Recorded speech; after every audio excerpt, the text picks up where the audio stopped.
5 sur 7 matin, bienvenue dans le débat matinal, bienvenue dans le forum de discussion.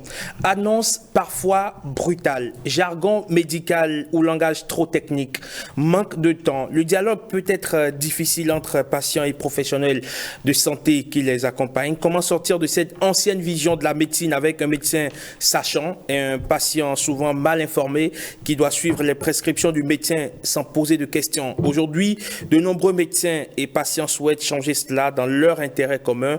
En effet, un patient mieux informé et replacé au centre du processus de soins devient actif dans sa prise en charge et davantage observant. Comment améliorer donc cette communication et éviter des incompréhensions, des frustrations ou même des conflits?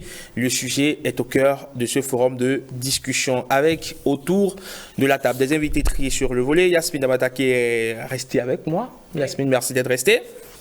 En face de vous ce matin, Madame Annick Nonou Agani, elle est sage-femme, juriste spécialiste en droits humains. Bonjour et bienvenue. Bonjour Monsieur le journaliste. Comment allez-vous? Je vais très bien. Mais un plaisir de vous recevoir par ici. Ce plaisir partagé. Monsieur Georges Dalmeda, il est usager donc des services de l'hôpital. Bonjour et bienvenue.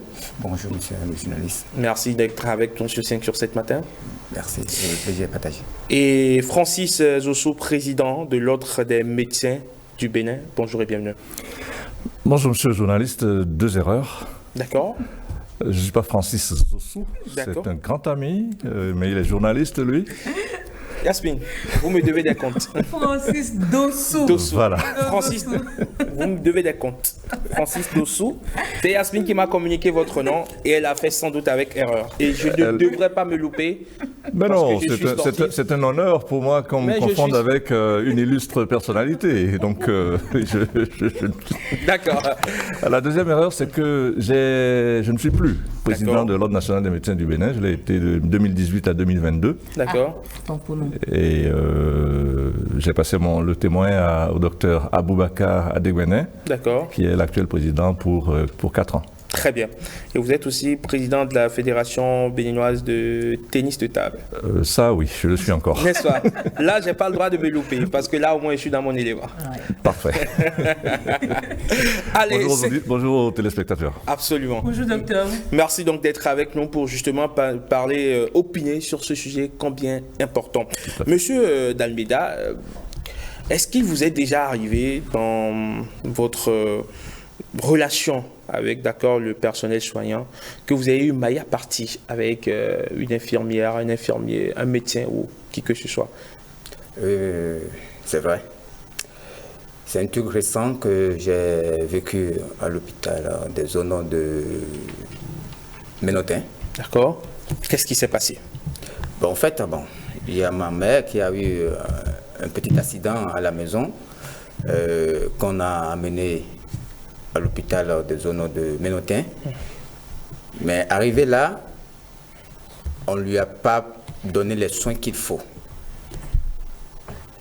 Et le médecin qui est en charge nous faisait comprendre que on devait lui prescrire un certain comprimé qu'elle devait prendre pour éviter que... Parce que ma mère a eu des fractures, elle a cassé les 2 poignets. Donc on devait lui prescrire quelques comprimés pour que les 2 trucs là ne gonflent pas, du moins. Maintenant, ils ont oublié. Et ma mère est restée là jusqu'au lendemain. Et quand moi je suis arrivé, je suis allé voir directement le monsieur. Il me dit, monsieur, il y a quoi faire? Le docteur même, en bonne conscience, me faisait comprendre que celui qui a reçu ma mère, la veille là, que devait lui prescrire tête comprimée, que c'est une erreur, que ça n'a pas été fait. Mais je dis, monsieur, maintenant, vous pouvez m'aider à prescrire ce que vous me faites. Mais le monsieur me faisait comprendre que d'attendre un peu. Je suis là, j'ai passé près de 40 minutes comme ça, sans... Rien ne bougeait. Rien ne bougeait. Je me suis dit, mais pourtant, je suis arrivé à l'hôpital avec mon argent, mais le soin qu'il me faut, on ne me le donne pas. Mais je ne suis pas venu ici pour quémander. Mais c'est un malade que j'ai amené ici. Et je suis là, on est en train de tourner en rond, il va de gauche à droite, mais C'est là, ça m'a un peu énervé et je me suis enflammé sur lui. Avant que ce que je demandais, on me le donne.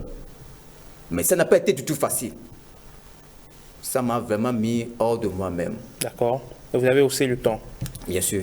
Il y a eu quelques escarmouches. Exactement. D'accord, très bien. Allez, docteur Dossou, ce genre de spectacle parfois désagréable est malheureusement très fréquent dans nos centres de santé. Un personnel soignant qui n'est pas toujours, évidemment, à l'occasion de cette émission, on veut bien leur rendre un hommage mérité. Dieu sait qu'ils font beaucoup, qu'ils se sacrifient d'ailleurs parce que ce n'est pas facile de laisser sa famille, de maintenir la garde, de maintenir la flamme pour soigner les patients, pour leur donner les soins adéquats avec toute la conscience qu'il faut, évidemment, pour permettre à ce que le personnel ou les patients puissent avoir satisfaction, entière satisfaction. Mais malheureusement aussi, on remarque que dans l'exercice de leurs fonctions, certains personnels soignants ne sont pas toujours à l'écoute des patients, ne sont pas toujours dans l'orthodoxie des choses. Un peu comme ce que nous raconte M. D'Almeida sur ce plateau. Merci beaucoup. Je confirme que les personnels soignants font du mieux qu'ils peuvent pour donner satisfaction aux patients. Je confirme aussi que certains d'entre nous, puisque c'est ma corporation, certains d'entre nous ont des comportements peu recommandables. Et je crois qu'il y a une bonne part de formation dans la question. Il est important que les gens aient les formations qu'il faut pour réussir la mission qui est la leur, celle d'apporter la santé aux patients. Formation notamment dans ce type de relation. En fait, c'est tout un module, la relation médecin-malade que l'on apprend dès les débuts de la formation médicale. Enfin bon, pour ce que j'en sais, je ne sais pas comment ça se passe au niveau des sages-femmes, des infirmiers. Mais en médecine, on a tout un pan de formation qui s'appelle la relation médecin-malade. Et donc, il est important d'y adhérer, d'écouter, de comprendre et de l'intégrer, de vivre avec pour pouvoir réussir. Je crois que c'est très simple. Hein. Pour ceux qui ne savent pas le faire, mais quand vous recevez bien un patient, même quand vous faites mal, c'est le patient qui vous protège. Et donc, ça ne coûte vraiment rien de les recevoir correctement, de leur prodiguer les soins qu'il faut, à condition de les connaître, et donc d'éviter ce genre de situations qui sont déplorables, dangereuses. Et bon, aujourd'hui, il y a des solutions. Hein. Ce n'est pas la meilleure solution, mais si on est obligé de sévir, il faudra sévir. Donc j'invite tous les professionnels de santé à faire preuve de professionnalisme, justement, et à recevoir les malades qui sont des demandeurs de soins, avec leurs accompagnateurs qui ne savent pas, ils viennent dans un milieu étranger, ils viennent dans un milieu où ils sont perdus, déjà diminués par la maladie, craignant ce qui va se passer parce qu'ils ne savent pas. Il faut les comprendre et leur venir en aide pour qu'on n'ait pas à avoir les situations du genre de celles que M. D'Almeida décrit. Yasmine, vous êtes aussi usager, évidemment, oui, de l'hôpital, soit pour vous-même, votre enfant, votre parent, pour, voilà, X ou Y, vous êtes amené à aller à l'hôpital. Et est-ce que ce que raconte M. D'Almeida vous est déjà arrivé? Ça m'est déjà arrivé, j'étais même témoin de la situation de M. D'Almeida. C'est justement pour ça que moi j'ai trouvé que c'est opportun qu'il soit sur ce plateau. Oui, il arrive même des fois, vous allez à l'hôpital. Moi j'ai pour habitude de dire qu'il faut forcément connaître un médecin avant d'aller à l'hôpital. Est-ce que c'est normal ça? C'est pas normal. c'est ça. En fait, c'est pas du tout normal. En principe, quand vous allez à l'hôpital, c'est que vous allez pour prendre des soins. Vous connaissez celui qui est là ou pas. Il doit d'abord vous rassurer sur les soins qu'il vous prodigue. Il doit d'abord vous rassurer sur ce que vous avez. Il vous rassure. En fait, c'est l'assurance que le médecin me donne qui fait que je suis guérie d'abord avant d'avoir le traitement que je veux. Mais généralement, c'est pas ça. Quand vous allez à l'hôpital, vous voyez d'abord un personnel soignant qui a la mine complètement enfoncée et vous ne savez même pas comment dire ce que vous avez. Parce que déjà, dire ce qu'on a, c'est compliqué. Et on ne vous accompagne pas. Et regardez par exemple le cas de monsieur d'Almeida où il a dû créer au seul le temps. Et avant qu'on lui fasse sa prescription, il est allé chercher ce qu'on lui a demandé. Et c'est là que moi j'étais venue. Il est allé chercher ce qu'on lui a demandé. C'est des poches pour tenir le bras de sa maman. La maman a cassé 2 poignets. On lui a prescrit une poche. Il est allé dans une pharmacie, on lui dit non, c'est dans telle autre pharmacie, on dit non, il faut rappelle le médecin qui a prescrit pour qu'il te dise là où il faut aller. Mais un week-end, on sait qu'on n'a que des pharmacies de garde. Il doit parcourir tout le Bénin avant d'avoir cette poche pour tenir le bras de sa maman qui a des douleurs depuis la veille jusqu'au petit matin. Vous vous imaginez? Et la dame est là. Et quand le monsieur apporte la poche, on le laisse encore là, on dit on attend que le médecin... En fait, c'était même pas un médecin qui a parlé à... Un infirmier? C'est un infirmier. Sous ordre du médecin, le médecin de garde même n'était pas là. Le monsieur aurait pu, avec courtoisie, aider juste monsieur d'Almeida et sa maman. Mais non, il joue aux zélés. Parce que moi, même quand j'ai dit, mais monsieur, finalement, je suis... Il dit, non, madame, éloignez-vous. Je dis, mais qu'est-ce qui n'a pas marché? On est où là? Je viens vers vous pour demander ce qui ne va pas. Vous me dites non, éloignez-vous. Je dis, mais monsieur, je ne suis pas une personne, je ne suis pas souffrante, moi. Je dis non, vous gardez une distance. Ok, d'accord. Qu'est-ce qui se passe? Une distance de sécurité.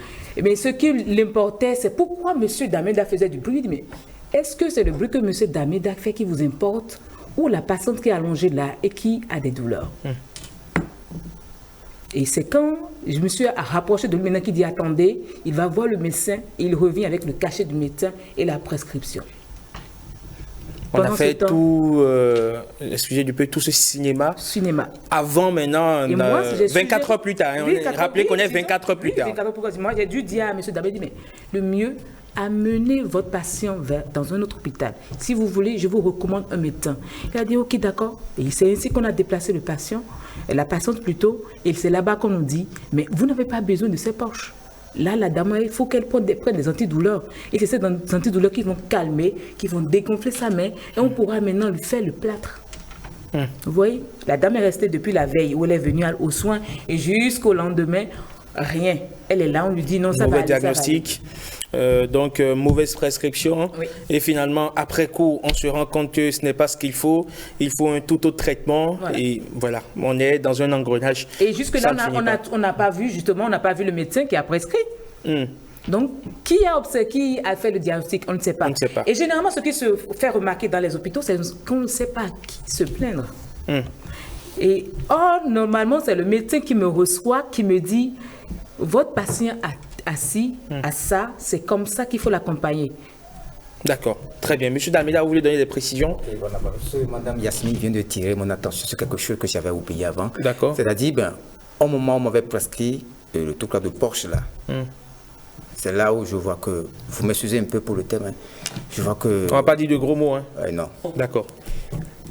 Ça ne va pas du tout. Ça ne va pas. C'est mieux parce que je suis allé à la pharmacie acheter ce Porsche. On me dit d'abord, sur l'ordonnance, derrière l'ordonnance, on me laisse un numéro, que c'est celui-là que je dois contacter d'abord. Mais je dis, mais je dois aller dans n'importe quelle pharmacie acheter ce que vous m'avez prédit. Je vous jure que j'ai parcouru toutes les pharmacies. On me dit qu'on ne reconnaît pas le truc là. On ne le reconnaît pas. Mais c'est pas possible. Maintenant, j'ai appelé le numéro maintenant. Le monsieur me dit d'aller à la pharmacie Ménotin. Il dit, je viens de quitter pharmacie Ménotin. Il me dit d'aller à la pharmacie Kangezo. Je suis allé à la pharmacie Kangezo. La pharmacie Kangezo n'était pas de garde. Maintenant, de là, je me suis dit, bon, peut-être, je suis allé à la pharmacie Zongo.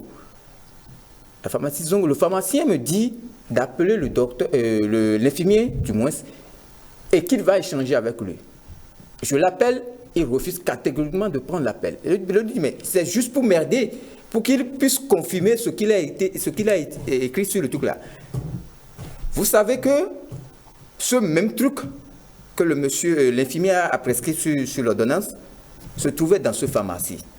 Mais pourtant, il y a le délégué médical qui disait que d'aller à la pharmacie, et j'ai oublié quelque chose, je suis allé à la pharmacie à Adéchina du moins. Et c'est de là que j'ai trouvé ce Porsche-là. Maintenant, le délégué me faisait comprendre que non, que de retourner encore à la pharmacie Zongo. En fait, c'était un jeu de ping-pong. Voilà. Mais c'est pas du tout bien. D'accord. Alors, avant d'en venir à vous, Madame Nonohou, docteur Dossou, dites-nous, est-ce qu'un infirmier a des prérogatives pour faire des prescriptions? En principe, non. En principe, non, mais étant donné qu'il n'y a pas suffisamment de médecins, le gouvernement a pris sur lui, ça date de 40-50 ans, d'établir des ordinogrammes, des algorithmes qui permettent au personnel infirmier, paramédical, d'avoir un diagnostic et de faire un certain nombre de prescriptions pour des médicaments qui sont servis dans les formations sanitaires publiques directement. Et c'était une solution trouvée à une situation qui devrait être passagère, mais aujourd'hui encore, il manque toujours des médecins et donc les infirmiers continuent à prescrire les médicaments dans le système des soins de santé primaires. D'accord. Mais sinon, une ordonnance médicale, c'est une ordonnance médicale. Les pharmacies ne devraient pas servir si ce n'est pas une ordonnance faite, délivrée par un médecin. D'accord. Madame Nonohou, l'histoire justement de Georges d'Almeida, qu'est-ce que cela vous inspire? Quels sont les enseignements que vous tirez? Par rapport à l'histoire de l'usager d'Almeida, l'enseignement que j'en tire, c'est qu'il y a encore beaucoup de choses à refaire. Quand on suit très bien la souffrance de la victime ou de la patiente n'a pas préoccupé le professionnel de santé. Or, quand nous nous basons sur les principes de soins, il y a le principe de non-nuisance, il y a le principe du respect de la personne humaine, le principe du respect de la dignité. Et nous avons aussi l'empathie. Si l'équipe retrouvée sur place était empathique, le professionnel de santé se serait mis à la place de la patiente, se serait dit qu'elle est en douleur et si c'était elle, elle n'allait pas pouvoir supporter cette douleur jusqu'au lendemain. Donc du coup, je dirais que ce n'est pas que les gens ne sont pas formés, mais le patriarcat médical, l'autorité qu'a le professionnel de santé, c'est que c'est ancré. Du coup, tellement le professionnel de santé a été confronté à de telles situations et il n'y a pas eu de résistance ou de signalement. Donc, ça se normalise dans la tête, quoi, ce qui n'est pas bien. L'autre chose, c'est de lutter contre les ordonnances médicales ciblées. Parce que quand j'ai suivi l'histoire de près, je me dis s'il y a eu un numéro derrière l'ordonnance médicale, cela voudra dire qu'on avait voulu aider quelqu'un dans l'ombre à sortir son produit. Et ce qu'on craint souvent dans cette histoire, c'est qu'on se dit, bon, par jour, je te promets de sortir tel nombre et tu me donneras telle chose, tel gadget. Et souvent, on aboutit à un mauvais diagnostic. Et malheureusement, au bout du compte, c'est que ce qui est acheté n'est pas souvent adapté. Et ça n'a pas raté. Donc, normalement, on devait donner les soins en respectant les normes. Et quelles normes? On doit quitter les normes nuisibles pour la santé. Les anciennes normes sur lesquelles nous travaillons, et les anciennes normes par rapport auxquelles nous travaillons, on devrait les changer et suivre désormais les normes humanistes. Si on respectait les normes humanistes, on allait quand même se mettre à la place de la patiente, se mettre à la place de l'usager, savoir déjà ce qu'on devrait faire et ne pas avoir des comportements peu recommandables. D'accord, très bien. Alors, professeur Dosso, lorsqu'on écoute l'histoire de M. Dalméda, on est tenté de dire que c'est symptomatique, malheureusement, de l'état moral de notre système de santé, avec des médecins, pas toujours, enfin, avec des personnels, on ne va pas parler de médecins, avec des personnels de santé, parce que cela inclut aussi les infirmiers, les infirmières, pas toujours à l'écoute, alors qu'on sait que la première étape de guérison, c'est déjà l'écoute, c'est déjà je veux dire, le soin qu'on met dans l'accueil qui vous est réservé. Dès que vous franchissez le Rubicon et que vous venez à l'hôpital, la façon dont vous êtes reçu est déjà un gage, on va le dire ainsi, enfin, c'est une première étape vers votre guérison. Malheureusement, on voit des infirmières qui sont mises en renfrognées, enfin, on vous salue à peine, vous avez l'impression que vous dérangez déjà trop, lorsque vous réclamez même parfois vos droits, on vous rappelle que vous n'êtes pas le seul patient ici et qu'il faut s'occuper de tout le monde, on vous rappelle, on n'hésite pas à vous rappeler à l'ordre, alors que vous êtes souffrant, vous êtes parfois même sous perfusion. Pourquoi? Oui, c'est une situation qui est connue des responsables des pouvoirs publics, elle n'est pas nouvelle. Et des mesures sont en train d'être prises pour endiguer cela. Je peux dire qu'il y a une série de formations qui sont faites de façon régulière sur l'accueil déjà. Excusez-moi, l'accueil n'étant pas seulement le bonjour que l'on dit, mais c'est déjà même l'environnement doit être plus accueillant. Les installations devraient permettre aux patients souffrants d'être un peu à l'aise en arrivant. Et les personnes, le système doit être organisé pour que les personnes, lorsqu'elles arrivent, puissent se sentir à l'aise. Donc il y a beaucoup de choses à faire déjà par rapport à l'accueil pour inciter les acteurs du système de santé, pour les inciter à bien faire. Mais on ne peut pas rester dans les incitations, ça ne suffit pas, ça ne suffira jamais. Et donc il y a de la répression également qui est organisée pour les contrevenants. Là, c'est une bonne chose que vous venez de faire parce que le patient, le client, l'usager, il a des droits. Il est important de connaître ses droits.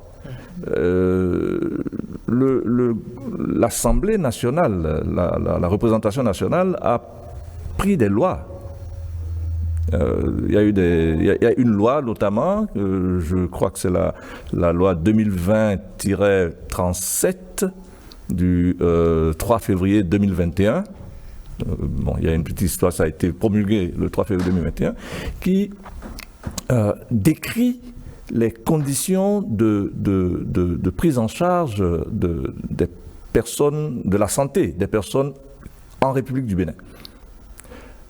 Là-dedans, c'est décrit les droits, le droit à l'information, c'est un droit. C'est vrai, nous avons du retard, mais cette fois-ci, nous n'avons que 20 ans de retard sur la France. Parce que la loi qui donne droit à l'information, en France, je crois qu'elle a été prise en 2002, si mes souvenirs sont bons. Et là, nous avons très vite pris le pas, et donc les patients ont des droits, et il faut qu'ils les connaissent. Parce que ça aussi, je crois que c'est une faute. Vous devez connaître vos droits et faire comprendre quels sont vos droits, et que pour que au moins le droit à l'information, le droit au choix du traitement. C'est vrai, on a été longtemps formé à ce paternalisme en matière de santé, mais aujourd'hui, sur certaines maladies, je dois avouer, il y a des malades qui en savent plus que moi. Pourquoi? Parce que eux, c'est leur maladie, ils ont cherché, informations vraies, fausses, etc. Mais en tout cas, ils ont fait le tour de la question et ils maîtrisent. Et donc du coup, pour ne pas paraître bête, parfois il vaut mieux dialoguer avec eux pour qu'ensemble nous trouvions la solution.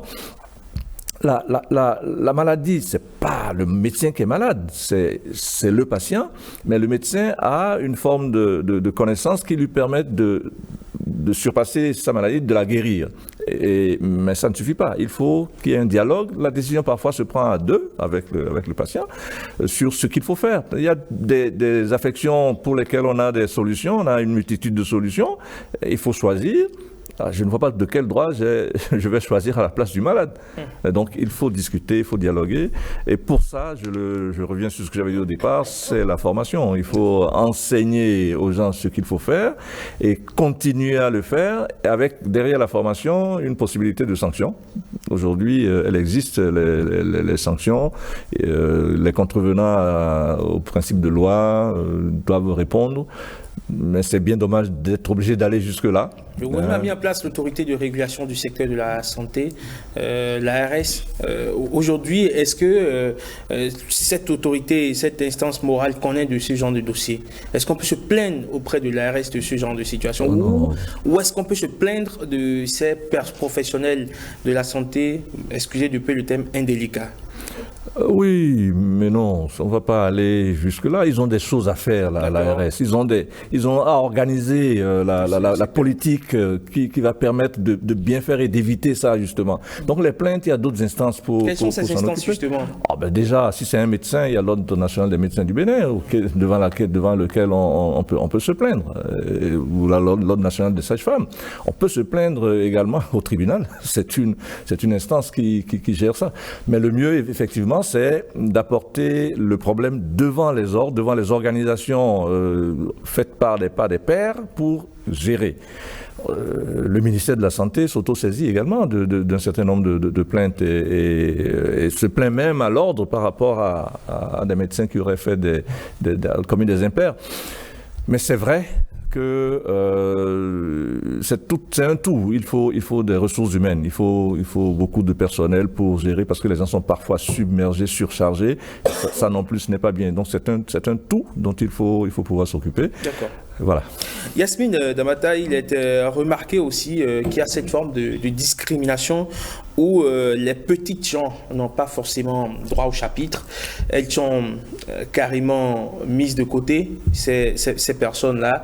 Et lorsque on remarque que vous êtes soit une personnalité publique, ou ce qui est peut-être votre cas, ou lorsque vous avez un peu ce qu'on appelle la manne financière, vous êtes plus respecté. Quand vous dites carrément que vous êtes bien habillé, vous venez à l'hôpital. Parce qu'on ne sait pas là, qui au vient, moins, mais quand vous êtes bien habillé, lui, l'habit fait le moine à l'hôpital. D'accord. L'habit fait le moine, et quand vous parlez bien le français, on sait que bon, c'est une autorité, on est obligé de se ranger. De serrer les rangs. Mais quand tu viens, tu es habillé dans une tenue, on se dit, bon, celui-ci là, il nous apporte quoi? Mais ça ne devait pas être ça. Donc il y a une forme de discrimination. Oui. Et je trouve même au-delà de ça, même au niveau des sages-femmes, je crois que le gouvernement a beaucoup fait. Il a saigné ce domaine, mais il y a toujours.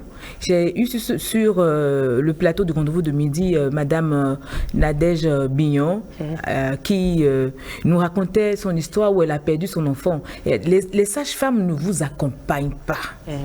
Madame Nonouella, elle est une sage-femme. Lorsqu'on va ouvrir le dossier, le volet, lorsqu'on va ouvrir le volet maternité, le volet accouchement, ça c'est un gros dossier qu'on risque de ne pas finir de toucher. Mais ça, franchement, les femmes ne sont pas accompagnées. On oublie que les arrête de crier. Est-ce que je t'ai demandé de tomber enceinte? Quand tu voulais tomber enceinte, est-ce que j'étais là? Mais on oublie que c'est un moment où il faut accompagner la femme, parce qu'on dit la femme, elle est entre la vie et la mort. Et celle qui doit l'accompagner, et surtout, c'est des femmes comme nous qui le font. Des femmes, une femme qui devait comprendre la douleur et des femmes qui ont aussi eu des enfants, qui ont pris par là, elle va voir, ces femmes, elles sont les premières à crier, elles crient plus que toutes ces femmes qui viennent. Mais quand il s'agit de penser, moi je ne t'ai pas commandé enfant, nous ont aidé à main. Mais il faut toujours, mais moi ce que je veux bien savoir, je veux bien poser à Dr Dossou, c'est à quel moment cette relation s'est compliquée avec le médecin. Aujourd'hui, moi je trouve que, comme vous l'avez dit, le fait de partager déjà l'information avec le patient, il est guéri. Moi, j'ai connu des médecins, c'est pour ça, à chaque fois quand les gens disent « Yasmine, je dis, celui que moi je connais là, c'est telle personne ». Ce qui n'est pas bien. Normalement, on ne devait pas faire des recommandations. Mais on le fait parce que... Vous avez développé une relation de confiance avec le médecin, parce qu'il me dit ce que j'ai. Et puis, c'est ce qu'il faut, je pense. Quand on te dit ce que tu as, d'abord, tu es réconforté avant qu'on te dise, bon, il y a le cas compliqué. À quel moment la relation entre le patient et le médecin sont compliquées? Parce qu'aujourd'hui, on dit dénoncer. Donc, je pense que les médecins devaient avoir peur. je dois dire que il y en a beaucoup qui font du bon travail. Absolument, et qu'il faut saluer, évidemment. Et donc, dire que... Les médias ne s'intéressent pas au train qui arrive à l'heure. Est-ce que vous êtes d'accord avec moi, professeur? Les médias ne s'intéressent pas au train qui arrive à l'heure. Oui, un train qui arrive à l'heure, ça n'intéresse personne. Oui. On serait ce matin ici en train d'applaudir les médecins qui font bien, que cette émission à ce que du peu n'aurait pas de sens, parce que c'est leur devoir de faire bien le travail. Oui. Et il y a information où il y a drame lorsqu'ils ne font pas bien leur travail. Et il faut pouvoir le dénoncer. Et je n'ai pas manqué de reconnaître les mérites de tous ces médecins vraiment qui se sacrifient pour que justement les Béninois, et pour ne pas dire les humains, puissent se sentir bien. Vous savez, c'est le terme qui se sacrifie ne me satisfait pas. D'accord. Parce que on le fait avec plaisir. Je ne vois pas ça comme un sacrifice. Je vois ça comme une action de réaliser en fait son rêve, d'exprimer sa vocation. Parce qu'on ne devient pas médecin parce qu'on est sûr d'avoir du travail quand on est médecin. On devient médecin. Parce qu'on a une vocation au début, parce qu'on a envie de soulager. Est-ce qu'il n'y a pas une crise de vocation aujourd'hui? Non, il y a toujours la vocation. Malheureusement, on n'a pas toujours... il est très difficile justement d'accéder à ces formations, parce que celui qui a la vocation, qui rêvait depuis qu'il était bébé, presque dans le ventre de sa mère d'être médecin, il n'a peut-être pas les compétences pour entrer dans l'école qui forme les élites. Vous voyez, donc c'est un problème. Donc maintenant, il y en a qui n'ont de vocation que la volonté de papa. Papa au moins veut que son enfant soit médecin. On le pousse dedans, il n'a rien à y faire. Bon, enfin bref, je pense que il est important de souligner que parfois les médecins aussi, mais surtout les autres professionnels de santé, permettez-moi de me le dire, désolé, les médecins aussi arrivent à faire mal. À déconner. Mais comme je l'ai dit, c'est une question de vocation déjà, mais aussi de formation et reconnaissons aussi que parfois il y a certains malades qui exagèrent. D'accord, qui sont capricieux. Il ne faut pas oublier ça. Il y en a qui exagèrent, qui viennent, il y a une file d'attente, mais qui veulent passer les premiers. Soit parce qu'ils sont bien habillés, soit qu'ils parlent bien français. Ou parce qu'ils connaissent Q, Y. Bon. Mais tout ça peut être géré par une bonne organisation. C'est vrai que les urgences, c'est des urgences. Quand c'est encombré, c'est encombré. Mais, par exemple, les consultations. On fait venir tout le monde. Ça, c'est une situation, personnellement, j'ai essayé de le décompte, mais je n'ai pas réussi. Je crois qu'on va trouver une autre solution. On convoque tout le monde à 8 heures. Alors, celui qui vient à 8 heures est déjà très en retard. Donc, les gens viennent à 5 heures, à 6 heures. Ou parfois, déjà la veille, ils sont là pour être reçus. Et puis nous arrivons, médecins, à 9h, 10h au mieux. Donc vous voyez, c'est déjà un problème, c'est déjà un mauvais accueil. Alors on peut très bien organiser, c'est pas compliqué. Ce que les étrangers, les occidentaux ont de plus que nous, c'est encore l'organisation. On vous dit, vous avez rendez-vous à 11h15, vous êtes là à 11h, le temps de faire les formalités, à 11h15, on vous reçoit. Mais ici, vous dites qu'on vous donne rendez-vous à 11h15, c'est à 11h15 qu'on sort de la douche. Et donc vous arrivez en retard au rendez-vous que vous avez avec votre médecin, et ça gêne tout. Ça gêne aussi celui qui doit préparer le dossier, parce qu'à 11h15, ça voudrait dire qu'il faut qu'il aille chercher le dossier de la personne qui doit venir, ça lui fait beaucoup de va-et-vient. Donc lui, il faudrait que tout le monde soit là à 8 heures, il va chercher tous les dossiers en même temps. Bon, ça aussi, c'est un défaut d'informatisation, par exemple, parce qu'on devrait pouvoir gérer tout ça depuis un poste. Il y a beaucoup à faire et je pense que on est un peu lent, mais on va essayer d'accélérer. D'accord. Yasmine, ce qu'on va faire, vous me prêtez votre siège un moment, le temps de recevoir par ici Stanislas Ossalinkmon, puisque nous avons adressé la question à nos amis internautes. Je sais qu'ils sont nombreux sur Internet à vivre on va dire, ces impondérables, on va les appeler les impondérables, liés justement à l'usage de nos hôpitaux. Ça, il faut que je place bien sûr, bien sûr, bien sûr. Soyez rassurés, tenez-vous tranquille. La question que nous leur avons adressée, la voici. Quels sont ces comportements du personnel soignant de nos hôpitaux qui vous irritent souvent lorsque vous êtes amené à vous rendre à l'hôpital? N'hésitez pas à partager avec nous des situations vécues. Est-ce qu'il y a eu des anecdotes, Stan? Bonjour. Bien, bonjour, Rodrigue Emanamagan. Bonjour à toutes, bonjour à tous. Oui, il y en a eu assez. Nos amis internautes sont nombreux à participer au débat sur nos canaux digitaux, notamment notre page Facebook ORTB 5/7 matin. Ces amis internautes reconnaissent que les personnels soignants font un bon travail, ils sont compétents. Le personnel soignant béninois est compétent.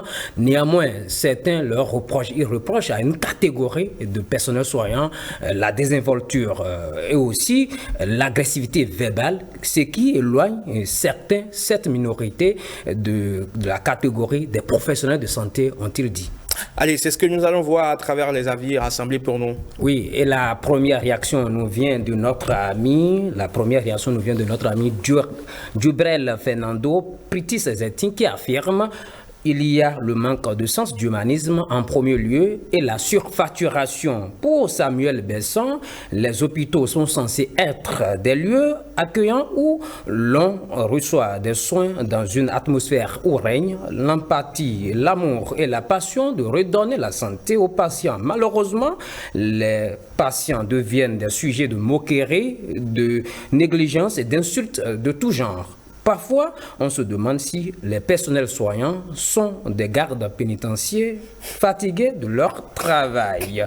Constant Bilosassi Faisor abonde dans le même sens et assure ceci. Mais avant, il vous fait la mer. Hermano, salue le plateau, écrit-il, avant d'ajouter: ces personnes accueillent très mal ce qui affecte davantage les malades, surtout ceux qui font garde la nuit. Ils crient sur les malades comme si ces patients les avaient obligés à devenir agents de santé. Bokor Roland Caliste confirme le témoignage de notre invité et confie: j'avais failli perdre ma maman à cause de la désinvolture et l'arrogance du personnel soignant qui n'était pas content de notre arrivée la nuit. Dans ce centre de santé, les dames m'avaient dit qu'elles devraient manger avant de s'occuper de ma mère. Dîner interminable. J'avais dû l'amener dans une polyclinique car elle frôlait un AVC. Toutefois, il faut souligner que certains sont très professionnels et courtois. La majorité manque par contre de compassion et irrespectueuse du serment d'Hippocrate. Kalissa Blomin participe aussi au débat et écrit ceci: bonjour le plateau, nos agents de santé sont bien professionnels au travail, mais la seule chose qu'on peut leur reprocher, c'est la négligence envers les malades. Bonjour ORTB, écrit aussi Denis Bossou. Avant tout, adressons nos sincères félicitations aux agents de santé pour tout ce qu'ils font. Ce n'est pas souvent aisé de s'occuper de la santé, qu'elle soit humaine ou animale. Encore qu'elle n'admet pas l'erreur, dit Mariam Ba. Puisse Dieu leur venir en aide. Prie-t-il pour vous. Mais ce qui mérite chez ces soldats, nos soldats de la santé, eh bien, c'est le téléphone portable. Ah oui, c'est horrible, c'est même criminel. Comment un agent de santé peut préférer son téléphone portable au détriment de son patient? Quels soins peut-il te faire s'il n'a pas suivi l'exposé que tu as pourtant difficilement fait à cause de ton état de santé? Va-t-on à l'hôpital pour le plaisir? S'interroge notre ami. Qu'il cesse, je vous en supplie. C'est vrai que certains sacerdoces leur métier. Et Lycéo de la Salle reconnaît aussi que ce n'est pas un métier facile. D'ailleurs, félicitations pour ce qu'ils font au quotidien. Néanmoins, je note une insuffisance au niveau de nos personnels soignants. Ne dit-on pas souvent que la rencontre entre un médecin et un patient est le début du remède? Malheureusement, la relation entre patient et personnel de santé n'est souvent pas bonne. Alors, je propose qu'on forme les agents de santé pour un meilleur accueil dans les hôpitaux et une meilleure prise en charge verbale des malades dit-il. Merci beaucoup Stanislas Oussalinkpon, ils ont été nombreux et je pense que le terme central qu'on peut retenir c'est la négligence. Bien sûr. Même s'ils reconnaissent d'une part les efforts de ces professionnels de la santé. Exactement. Pour bien évidemment être, on va dire ainsi, des Robins des Bois pour sauver ces patients qui viennent à eux. Merci Stan, on se retrouve demain. Ah oui. Allez, merci beaucoup. On va se tourner vers Madame Nonorou. Vous avez écouté les avis des internautes. Qu'est-ce que vous avez envie de dire à propos et que répondez-vous justement aux critiques au sujet donc des sages-femmes, un milieu que vous connaissez très bien? Par rapport aux avis des internautes, je confirme, ils n'ont fait que nous faire le feedback de ce qu'ils vivent. Par rapport aux critiques liées aux sages-femmes, peut-être que de ma position, je vous étonnerai, mais je voudrais être franche. Je suis à la fois sage-femme et juriste. Je suis aussi activiste des droits humains en milieu sanitaire. Mais sans être activiste, nous devons d'abord savoir que la sage-femme est défenseur des droits des femmes et des sages-femmes. Et de ma position, je défends les deux. Donc, sur ce plateau, je préfère parler des causes profondes qui amènent certaines sages-femmes à être des brebis galeuses. C'est vrai que ça ne justifie pas les faits. Mais quand on nous dit que la sage-femme doit donner des soins respectueux et que déjà à l'école, elle n'est pas formée à ces soins, il y a problème. Récemment, avec Nadège Bion, quand on était allé pour la séance des mamanges, et par rapport au deuil périnatal, les femmes qui ont perdu leur bébé, on a écouté beaucoup de témoignages. J'ai vu des sages-femmes sorties de l'INMES l'année dernière seulement et qui m'ont dit qu'on continue de leur enseigner par exemple l'expression abdominale, l'épisiotomie, la position gynécologique, toutes choses qui font partie des normes historiques nuisibles pour la santé. Donc du coup, quand je participe à ces émissions, j'aime attirer l'attention des gouvernants sur ces choses. Il faut que l'environnement accompagne et la pratique professionnelle. À l'heure où nous sommes, actuellement, il ne devrait plus avoir de table d'accouchement dans les salles d'accouchement. Ou s'il doit y avoir de tables sur 10 places, qu'on ait à peine 2 pour les accouchements pathologiques. Parce qu'on oblige, la formation que la sage-femme reçoit, l'oblige à faire un accouchement violent. Alors que normalement, si on devait sur la pratique, la philosophie de la pratique sage-femme, la sage-femme est dans l'accouchement normal, dans l'accouchement sans violence. Mais quand on aborde les critiques par rapport aux sages-femmes, ce ne sont pas toutes les sages-femmes qui ont envie de faire un accouchement violent. Mais les quelques rares sages-femmes qui sont humanistes, qu'est-ce qu'elles vivent dans ce système de santé? N'oublions pas que le sexisme, le patriarcat, la domination n'est que communautaire, non. Elle est plus ancrée au niveau du système de santé où on constate que c'est le médecin qui décide de tout. Et quand tu ne fais pas la volonté du médecin, tu es éjecté du système. Des sages-femmes humanistes ont été affectées N fois. Si nous prenons l'exemple du Chumel, la JICA nous a accompagnés pour les accouchements humanisés, les positions libres. Les statistiques existent tout au moins de 2015 à 2019. Et plusieurs pays sont venus se former, disons plusieurs sages-femmes des autres pays sont venus se former au Chumel. Quand j'ai été suivante générale là-bas, et j'ai géré ce projet avec succès. Et même déjà en 2015, nous avons eu le trophée d'humanisation de l'accouchement au Maroc. Ce qui a suscité l'arrivée des sages-femmes sénégalaises, des sages-femmes nigériennes, burkinabées, tout ça. Mais aujourd'hui, allez là-bas voir qu'est-ce qui se passe. Le matériel d'humanisation est au magasin. Tu ne peux pas vouloir faire un accouchement, mais qu'une parturiente arrive maintenant et dit « je voudrais faire de la position libre » pour qu'une sage-femme le fasse. Toutes les sages-femmes qui le faisaient ont été affectées en périphérie. D'autres sont au garage.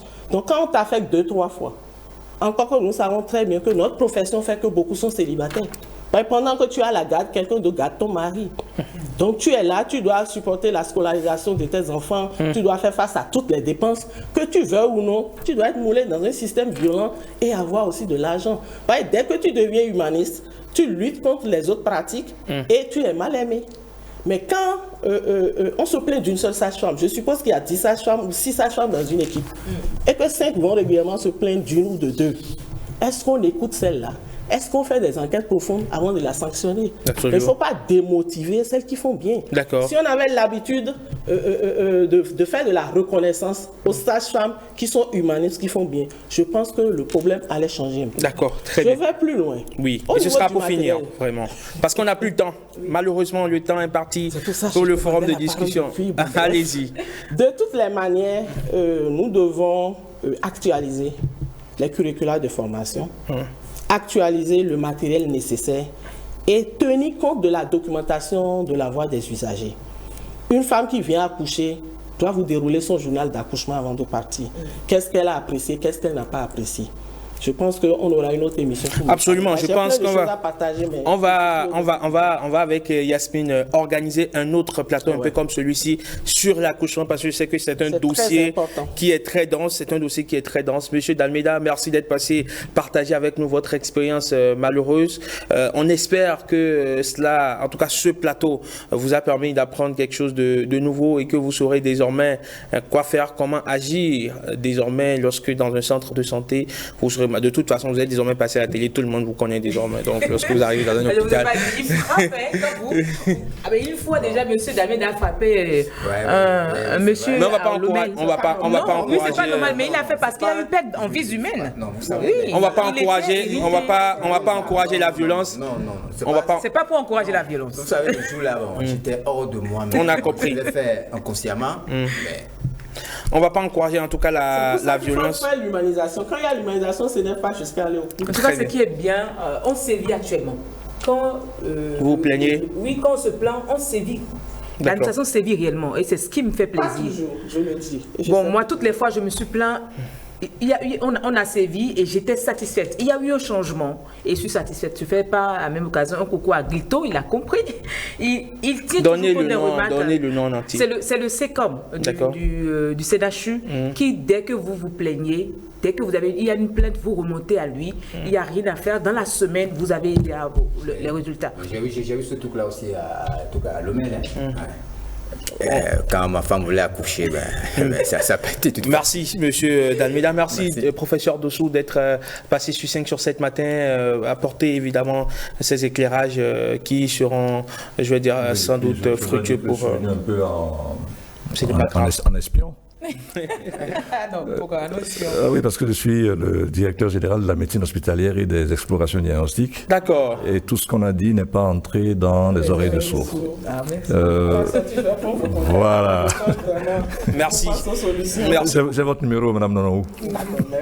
Je pense que ce plateau qu'on a effectué ce matin va essayer de bousculer quelque peu les habitudes et va permettre évidemment à ce que les personnels de santé puissent prendre conscience de ce que, ou certains personnels de santé, on ne va pas les généraliser, certains, malheureusement la pègre, puissent prendre conscience de ce que lorsqu'on vient à l'hôpital, c'est pour recouvrer la santé, ce n'est pas pour en ressortir davantage malade. Ces sages-femmes, on en reparlera. Est-ce que ces femmes sont toujours sages? C'est une grosse interrogation que nous nous posons.